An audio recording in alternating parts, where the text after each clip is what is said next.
Hey guys, just wanted to share with you my build of my 1983 Ford Bronco.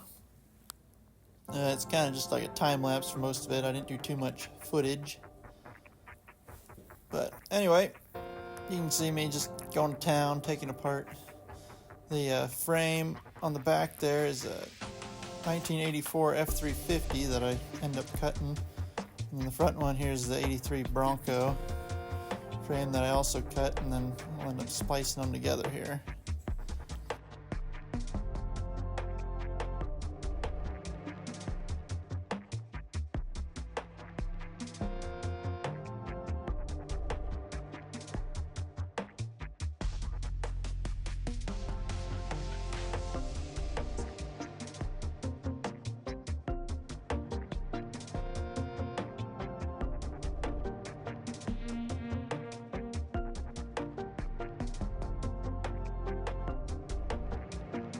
So there you can see me getting them spliced together. Took lots of measuring, leveling, and then remeasuring, releveling. And pretty soon here I'll get them welded up. And then I end up making, I didn't really do it correctly. You're supposed to cut the frames at an angle. But I ended up just going straight across, then putting in I think it was a 4x4 square tubing that I cut in half to wedge in there and weld around. I got some pictures here that'll be popping up shortly. So this first picture you're going to see here is just a close-up kind of the frame, and then there's the 4x4 square tubing I cut. I forget the wall size on it. I think it was somewhere in the 1/8 inch to 1/4 inch.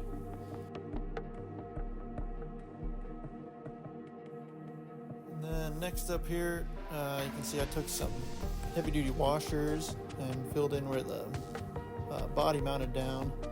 I think there's 6 to 8 of those total on the back half of the frame. That was more rusty. And now we're into the part where I started working on the axle. I was measuring the axle mounts to move over to the Dana 70 out of the Dodge that I'm using. And now it's also lots of measuring. And then I actually had to reset them again because I had my pinion angle wrong.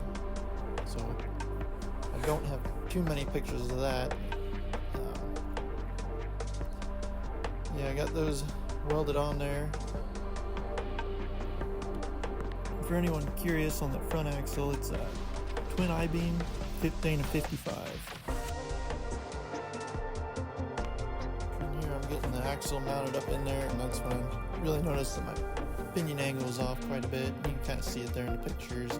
I do end up resetting that and getting, it was actually after I got the engine in the truck, and I just kind of took the pinion angle and straight up towards the rear of my transfer case. And that's how I got my angle set.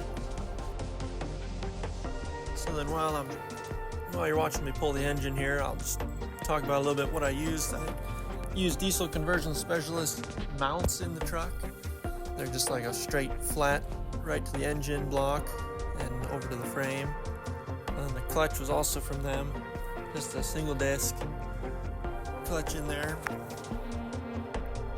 And for the tank, I actually ended up cutting a big hole in it and took the plastic one out of the Dodge, cut the top out, ended up making a sandwiched it between two plates with some silicone, and it all hasn't leaked yet and works fine that way. And then here's just a lot of took me about 2 days to get the whole engine, all the wiring disconnected and labeled, and then you can kind of see it in the corner there, pulled off with some blue tape on there. I had it labeled. I ended up torturing quite a few of the bolts, so it was pretty rusty out of that truck. And then, yeah, my dad came into the shop there as well, so you can kind of get a time lapse of him working on his truck. But ended up pulling the engine here, and then I think I got some close-up pictures and a video. I was pretty excited to get that pulled out.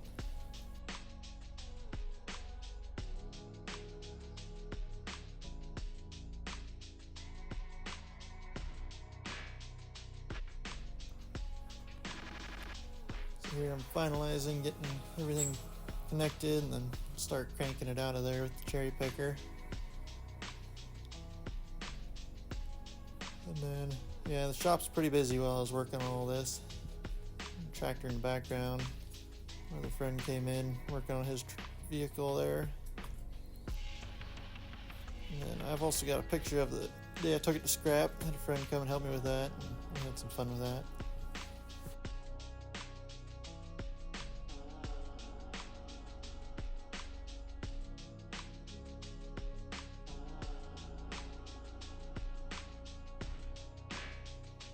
So coming up here, you'll see the picture of the vehicles side by side, and then while the engine was out there, I did the KDP, and you'll see my little fix for that. Just took the bolt out and made a little pin that covers up there.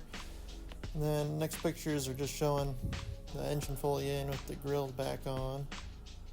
And here I'm working on taking the grill back off and a bunch of measuring, because I end up taking the radiator and intercooler mount from the Dodge that's sat in the front there. It actually holds them together. You can see me measuring it there, and used that, cut the grill out and made that all fit in nice and tight.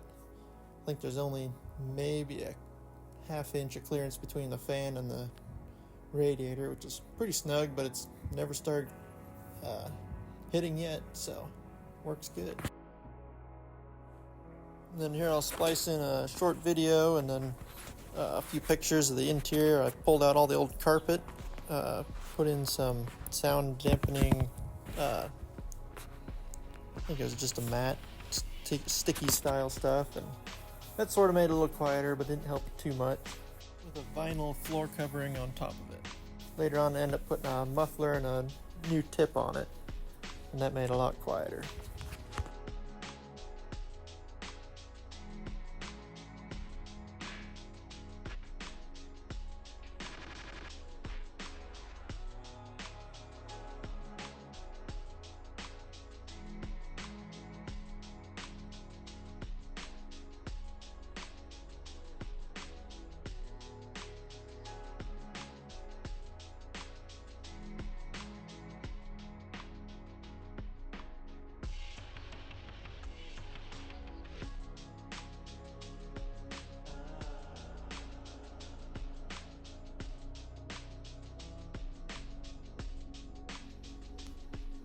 Now I'm starting to wrap up, finishing up the grill and getting everything fully welded.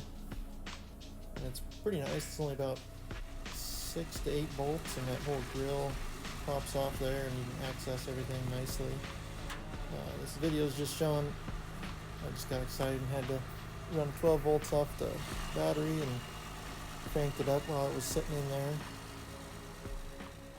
Just kind of as a teaser, kept me going.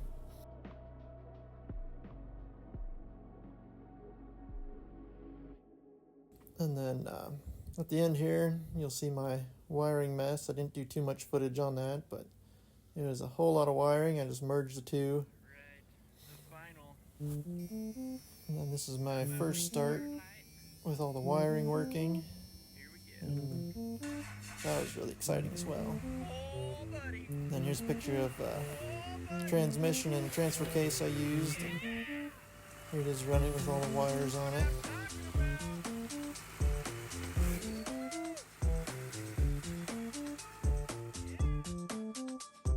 Next two pictures and video are of, I got it running, out and driving in the yard a little bit.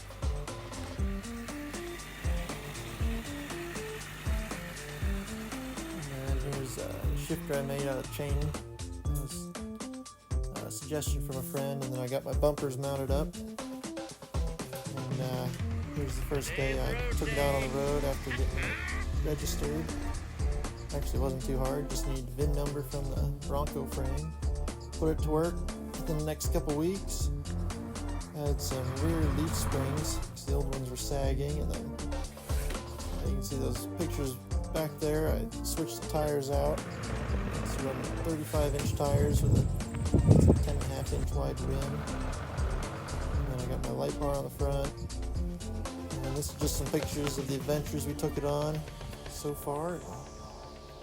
Still got a lot more to go.